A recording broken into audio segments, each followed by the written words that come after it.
My fiancée threatened to call off our wedding if I didn't meet her demands. So, I ended things right there. I, 29M, grew up in a small town where people wore the same pair of jeans until they wore out, where big weekends were fishing with my dad or watching movies at home with family. Financial stability was everything to my parents, and they taught me to be careful with money, not out of choice, but out of necessity.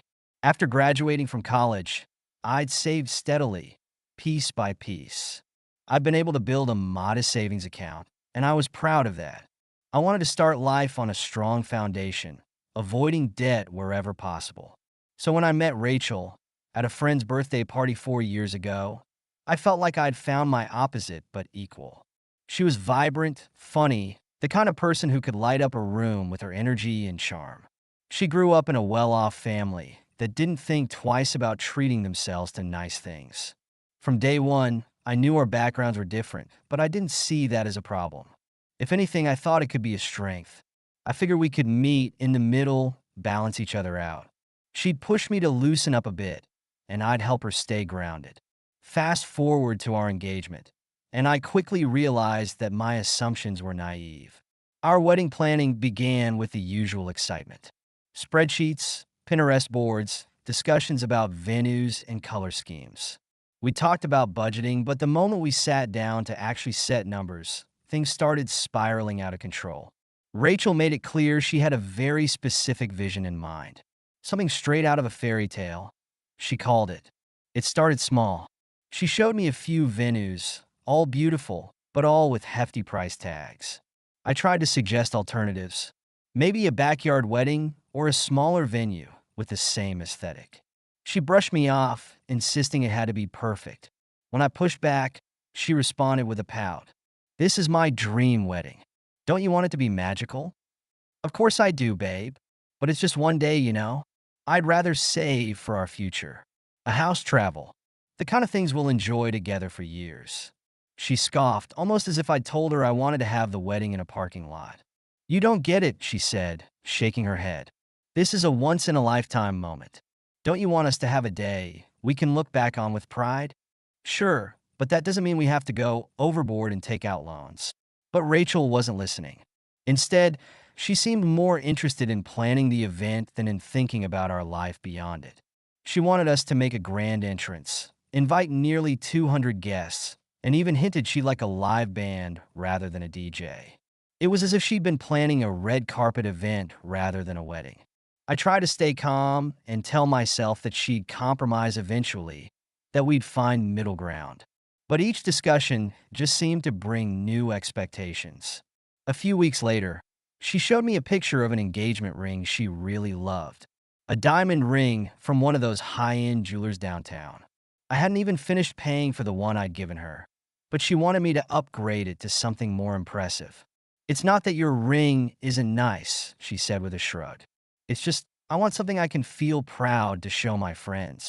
I was floored. I'd chosen her ring carefully, saving for months to get her a beautiful solitaire. And yet here she was practically embarrassed by it. When I reminded her of how much the ring meant to me, she rolled her eyes. "If you loved me, you'd understand," she said flatly. "I don't want to look like I'm wearing some dime store ring." That line hurt, but I brushed it off as wedding stress and moved on. However, her entitlement was just warming up. Next came her demands for the bridal party. I thought it would be simple enough for her to choose a color scheme and let the bridesmaids pick affordable dresses. But Rachel wanted designer dresses. Think Vera Wang. Each dress cost around $500, and she was insisting on a uniform look for all her bridesmaids. When her best friend Sarah expressed concern about the cost, Rachel shrugged.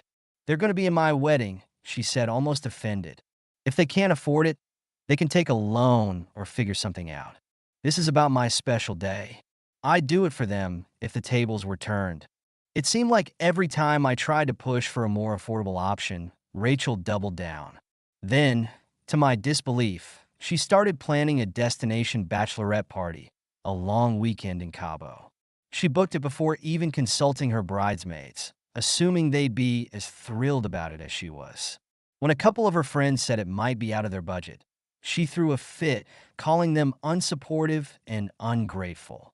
"This is supposed to be my time to celebrate with my friends," she told me, clearly frustrated. "If they can't handle that, then maybe they're not real friends." I tried to reason with her. "Don't you think it's a bit much?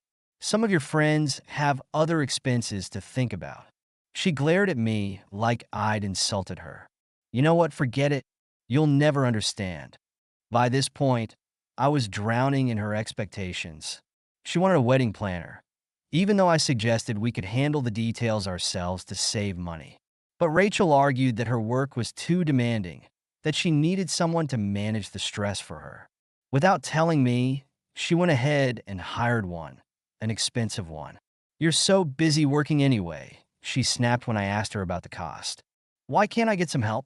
It was as if she saw my hard work as a justification for her demands.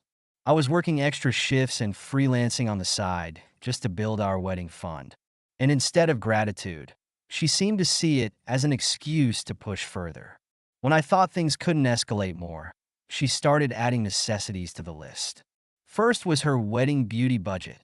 She wanted a full pre-wedding regimen, monthly spa treatments, a personal trainer, and customized skincare. She expected me to pay for it, naturally, claiming it was part of the wedding. When I hesitated, suggesting we split the cost, she gave me a look that could kill. "So, you don't want me to look my best on our wedding day? This is important to me, and honestly, if you were a decent fiancé, you want to pay for it." It was like she had an endless list of must-haves, each one with a price tag attached. When I suggested a simple honeymoon, a cozy cabin in the mountains, or even a beach closer to home, she practically laughed in my face. "A honeymoon is supposed to be exotic," she said. "It's our first trip as a married couple, and you want it to be boring?" But the final straw came when Rachel started involving my family. Apparently, she'd been talking to my sister, Becca, who had taken Rachel's side entirely. One night at a family dinner, Becca cornered me and began pressuring me to loosen up for the sake of the wedding. "Rachel's just trying to make it special, bro," she said, eyeing me like I was the unreasonable one. "You can't be cheap about something like this. Think about her family, all her guests. Don't you want to make her proud?" It was like she'd cast some kind of spell over my own family. No one could see that I was bending over backward to make this work, and it wasn't enough. Every time I suggested cutting costs, Rachel would turn it around on me, making me feel like I was the one who didn't care. One evening, I got home from work to find Rachel flipping through catalogs of designer household items, things she'd added to our wedding registry without consulting me. It was filled with ridiculously expensive home goods, like luxury appliances, designer decor, even vacation packages. I stared at the registry in disbelief. "Are you serious?" I asked, holding up the list. She barely looked up. "People can buy what they think we're worth. If they can't afford it, they don't have to get anything." I was stunned. "Rachel, this is beyond excessive. Your friends and family are going to feel uncomfortable even looking at this list." "Then they're not really my friends, are they?" she replied with a shrug. She didn't even seem to care. It was as if anyone who wasn't willing to meet her standards wasn't worth her time. I was trying my best to keep my cool, but everything inside me was starting to unravel. I'd gone from excited fiancé to bankroller, the guy financing her fantasy. When I brought up how uncomfortable I was with all of this, she would laugh it off, worse, make me feel like I was failing her. But things reached a breaking point one evening when she dropped a bombshell on me. She sat me down and said she'd talked to her parents about financing part of the wedding, and, to my utter shock, they suggested I take out a loan. "A loan?" I asked, completely floored. "Rachel, are you hearing yourselves?" "Yes, a loan," she said, as if she were suggesting something as simple as picking up a carton of milk. "This wedding is a once-in-a-lifetime event, and we're already in too deep to scale back now. My parents agree that it's worth going all out, and we'll pay it back over time. I'm not taking out a loan to pay for a wedding, Rachel. I'm just not," I said with my firm tone. Her face fell, and her expression darkened. "So, you're just gonna let me down like this?" After everything I've put into planning, I stared at her dumbfounded. "Let you down? Rachel, I've been working overtime, picking up freelance projects, doing everything I can to pay for this wedding. And you want me to take out a loan on top of that? For one day? Yes, for one day. She snapped back, her voice rising. This is supposed to be our day. I'm the bride, and this is my dream wedding. Can't you see how much this means to me? Do you even care? Rachel, of course I care about you. But I'm not willing to go into debt for something we don't need. We could have a beautiful, meaningful wedding without throwing money around like it's endless. She looked at me with an icy glare. You know what? Maybe you're not the person I thought you were. Maybe I need someone who's willing to go the extra mile for me, who actually values what I want. I felt a pit in my stomach. I couldn't believe what I was hearing. So, what? You're saying you'd leave me if I don't go into debt for this wedding? If that's what it takes to make you understand how much this means to me, she said, crossing her arms, then maybe yes. In that moment, it felt like everything we'd built was crumbling around us. I couldn't believe that the woman I'd spent 4 years with, the woman I was planning to spend my life with, was willing to throw it all away because I wasn't prepared to go into debt for her perfect day.